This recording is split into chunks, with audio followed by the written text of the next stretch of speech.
मेरा नाम इनायत अली है, ये मेरा ट्विंस भाई फिरोज अली है। 1968 से यहाँ आके ना हम बैठते हैं, यही काम करते हैं बस। बाहर के टिकट, पाकिस्तानी टिकट जो भी आता है बेचने को ले लेते हैं, कोई खरीदने आता है तो बेच देते हैं। ये कहानी वालिद साहब के शौक की है, बस वालिद साहब का शौक बहुत था इनका, वो जमा करने के बस हॉबी थी इनके बहुत। कराची का नक्शा चेंज हो गया। आप इस सड़क पे बैठे हुए हैं तो आपके जो जानने वाले होंगे वो आपसे कभी मिलने भी आते होंगे मोहब्बत में? बहुत आते हैं मिलने के लिए, बहुत आते हैं। बोलते अब तक तुम यहाँ बैठे ही हुए हो। इसके बाद इकबाल की निकाली थी, कायदे आजम की निकालते हैं, बाद में गालिब की निकाली, हॉकी की निकालते हैं, नजरुल इस्लाम की बिस्मिल्लाहिर्रहमानिर्रहीम, अस्सलाम वालेकुम। इंडस पाइन के साथ मैं इमरान अली और आज मैं आपको दिखाऊंगा एक अमेजिंग स्टोरी जो कि है दो जुड़िया भाइयों की जो 55 साल से डाक टिकट खरीद रहे हैं और सेल कर रहे हैं। तो आए जानते हैं इनकी ज़बानी कि इस 55 साल के पीछे राज क्या है। सर अस्सलाम वालेकुम। वालेकुम सलाम। सर सबसे पहले तो आप अपना नाम बताएं। इनायत अली। सर आप अपना नाम बताएं। फिरोज अली। सर 55 साल एक बहुत बड़ा लम्हा है, तो आप बताएं कि ये क्या कहानी है जो आप 55 साल से डाक टिकट बेच रहे हैं और सेल रहे हैं? ये कहानी वालिद साहब के शौक की है, बस वालिद साहब का शौक बहुत था इनका, वो जमा करने के बस हॉबी थी इनके बहुत, और बाहर टिकटें उनको मिल नहीं रही थी।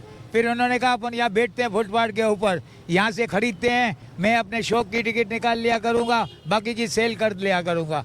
तो इस तरह हम खरीदते रहे, वालिद साहब अपने शौक की निकाल लेते थे, बाकी हम सेल करते करते आज 55 बरस गुज़र गए, हमने फिर इनको बिजनेस बना डाला। सर आप बताएं 55 साल से इस रोड पे आप बैठे हैं, तो हम देखते हैं कि 55 साल में लोग बिल्डिंग्स जो हैं बना लेते हैं, आपने इस शौक से या इस बिजनेस से क्या बनाया है? बस हमने कुछ नहीं बनाया, बच्चों को पढ़ाया लिखाया और बस यही किया। पहले के हालात सही थे, बिजनेस अच्छा था बहुत, तो बच्चे लोगों को पढ़ाया, ये वो बहुत अच्छा था। अब बच्चे लोग पढ़ लिख लिया तो हमारा बिजनेस थोड़ा ठंडा हो गया, तो अभी बच्चे लोग कमाते हैं, ये वो, हम भी अपना यहाँ बैठ के गुजारा करते हैं।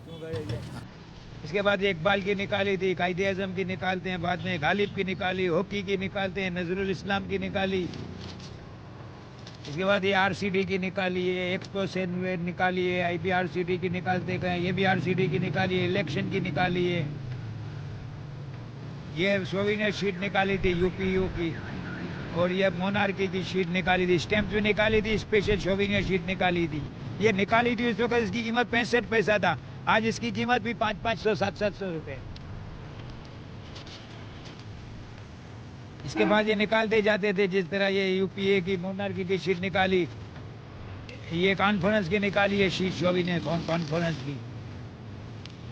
सर ये जो शौक है बहुत कम लोग होते हैं, क्या पाकिस्तान में ऐसे और भी लोग हैं जो इस काम से जुड़े हुए हैं अभी तक? अभी तक कोई एक दो घरों में करते हैं, 2-3-4, मगर अब बाकी तक शौक खत्म हो गया। नई जनरेशन को शौक भी नहीं हो रहा है कि काम आगे बढ़ता रहे। नई जनरेशन इसमें कुछ इंटरेस्ट नहीं ले रही है, पुराने कम होते गए तो बेचते थोड़ा टाइम होता चला गया। अच्छा, कोई दौर था जब डाक टिकट्स मकसद हर आपको पता है कि गवर्नमेंट डॉक्यूमेंट में लगते थे, आजकल तो पूरा जो है कंप्यूटराइज सिस्टम हो गया है, तो आजकल भी ये डाक टिकट सेल होते हैं या सिर्फ और सिर्फ शौकीन? अब वो 10-20% रह गए हैं शौकीन इसके, अब इसका शौक खत्म हो गया, पुराने लोग भी खत्म हो गए तो शौक भी चला जाता रहा है। अब नए आ गए, नए लोगों को शौक नहीं है इनका, फिर पुराने हैं वो अपना शौक पूरा करते रहते हैं, आते रहते हैं। सर आप बताएं कि सबसे पुरानी और नायाब टिकट आपके पास कौन सी है? हमारे पास तो पाकिस्तान में तो सबसे नायाब टिकट है वो ओवरप्रिंट का सेट है।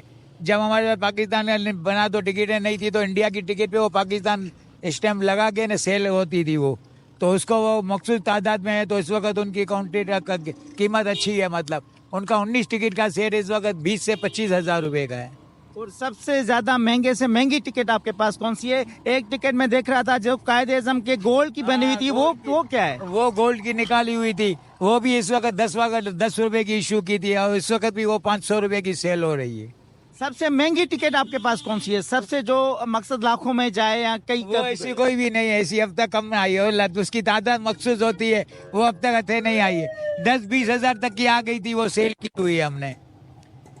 अच्छा, तो 55 साल कराची का नक्शा चेंज हो गया। आप इस सड़क पे बैठे हुए हैं तो आपके जो जानने वाले होंगे वो आपसे कभी मिलने भी आते होंगे मोहब्बत में? बहुत आते हैं मिलने के लिए, बहुत आते हैं, बोलते अब तक तुम यहाँ बैठे ही हुए हो।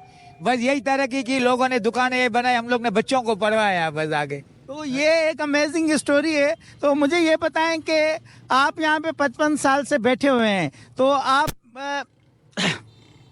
आपने कभी ये नहीं सोचा कि इसमें अभी जो है वो इनकम कम हो गई है तो कुछ चेंज करें इनकम के नहीं लिए? तो अब वो कोई ऐसी चेंज नहीं की, इसलिए कि उम्र भी हमारी गुजर गई और बच्चे भी सब पढ़ लिख के गए, कमाने लग गए, तो अब ऐसे ही कोई नौबत नहीं आई।